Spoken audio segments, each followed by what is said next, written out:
जय श्री कृष्णा। नमस्कार दोस्तों, मेरे YouTube चैनल धर्म ज्ञान विद विशाखा पर आपका स्वागत है। हरतालिका तीज पर भूलकर भी मत करना ये काम, वरना घर में हो जाएगा अलक्ष्मी का वास। दोस्तों, हरतालिका तीज व्रत सबसे कठिन व्रतों में से एक माना जाता है।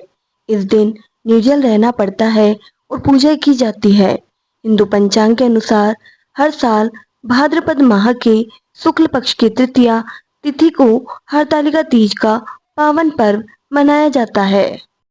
हरतालिका तीज व्रत में मां पार्वती और भगवान शिव की पूजा अर्चना की जाती है।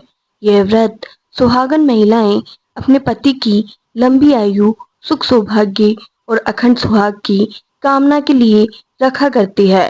शास्त्रों में हरतालिका तीज व्रत को लेकर कुछ नियम बताए गए हैं। इस व्रत के दौरान कुछ गलतियां करने से बचना चाहिए। अगर आप इन गलतियों को हरतालिका तीज के दिन कर देते हैं तो आपको शुभ परिणाम की बजाय अशुभ परिणामों का सामना करना पड़ सकता है। इस वीडियो में मैं आपको बताऊंगी कि इस वर्ष हरतालिका तीज व्रत कब है और इस दिन कौन से कार्य और गलतियां नहीं करनी चाहिए। पंचांग के अनुसार भाद्रपद शुक्ल पक्ष की तृतीया तिथि के दिन हरतालिका तीज का व्रत 26 अगस्त को रखा जाएगा। यह व्रत अखंड सौभाग्य की कामना के लिए सुहागिन महिलाएं करती है। इस साल तीज पर 4 विशिष्ट योग भी बन रहे हैं। सर्वार्थ सिद्धि, शोभन, गजकेसरी और पंच महापुरुष योग बनने से तीज व्रत का महात्म्य और भी बढ़ गया है। इन चारों ही योगों के फल अत्यंत शुभ और लाभप्रद है। गजकेसरी योग का महत्व विशेष रूप से माना गया है। इस प्रकार की ग्रहीय स्थिति लंबे अंतराल पर बनती है।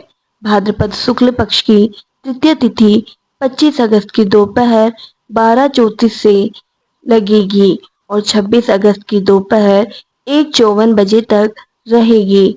उदय तिथि के अनुसार हरतालिका तीज का व्रत 26 अगस्त को रखा जाएगा।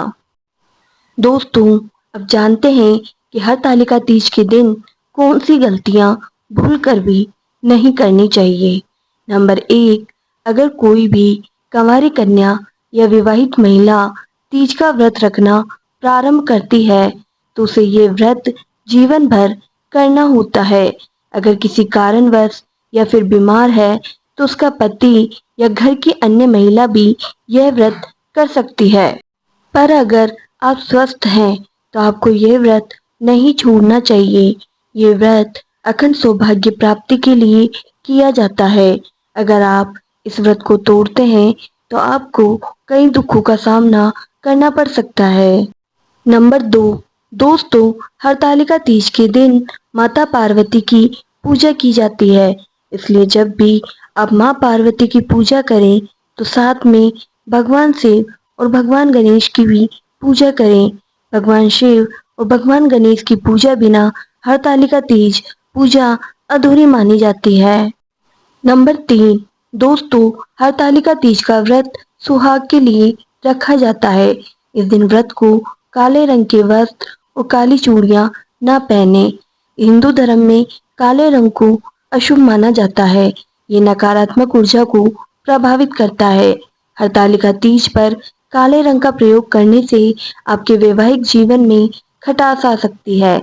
इसलिए आप हरतालिका तीज पर भूलकर भी काले रंग की चीजों का इस्तेमाल ना करें। काले रंग की जगह आप लाल रंग का प्रयोग कर सकते हैं।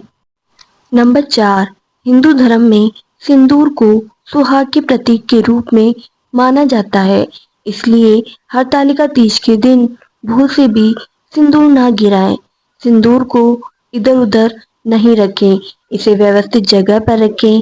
अपना सिंदूर किसी और को नहीं दें। नंबर 5, हरतालिका तीज व्रत अखंड सुहाग के लिए रखा जाता है। इस दिन पति अपनी पत्नी के लिए नए कपड़े, गहने और सुहाग की सामग्री लेकर आए।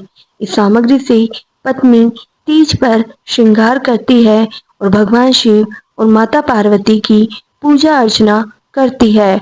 ऐसा करने से शिव शक्ति की कृपा से उसका दाम्पत्य जीवन खुशहाल होता है। नंबर 6, दोस्तों, हरतालिका तीज व्रत निर्जल व्रत होता है। इस दिन पानी का भी सेवन नहीं किया जाता और इस व्रत का पारण अगले दिन सूर्योदय के बाद ही किया जाता है। ऐसे में इस दिन गलती से भी अन्न जल ग्रहण नहीं करना चाहिए। नंबर 7, हरतालिका तीज व्रत में व्रतकर्ता को मन, कर्म और वचन से शुद्ध होना चाहिए। क्रोध पर संयम रखें, गुस्सा करने से बचें, किसी को भी अपशब्द नहीं कहें, किसी का भी अपमान ना करें और मन में शुद्धता का भाव रखते हुए भगवान का सुमिरन करना चाहिए। नंबर 8, इस व्रत के दिन तामसिक वस्तुओं का सेवन नहीं करना चाहिए। हरतालिका तीज के पावन पर्व पर शराब, मांस, मछली, लहसुन, प्याज आदि का प्रयोग करने से बचना चाहिए। इस दिन तामसिक भोजन को त्याग कर सात्विक भोजन ग्रहण करना चाहिए। नंबर 9, दोस्तों, हरतालिका तीज पर विधि विधान से पूजा अर्चना करने के बाद कथा सुनना नहीं भूलें। इस दिन की व्रत कथा को सुनना महत्वपूर्ण और विशेष फलदायी होता है। नंबर 10, हरतालिका तीज व्रत में महिलाओं को भूल से भी दूध का सेवन नहीं करना चाहिए। अगर आप ऐसा करते हैं तो अगले जन्म में आप सर्प योनि को प्राप्त होते हैं। इसलिए इस दिन दूध का सेवन करने से बचना चाहिए। धन्यवाद दोस्तों। अगर आपको मेरी ये वीडियो पसंद आई है तो चैनल को लाइक, शेयर एंड सब्सक्राइब करना मत भूलना।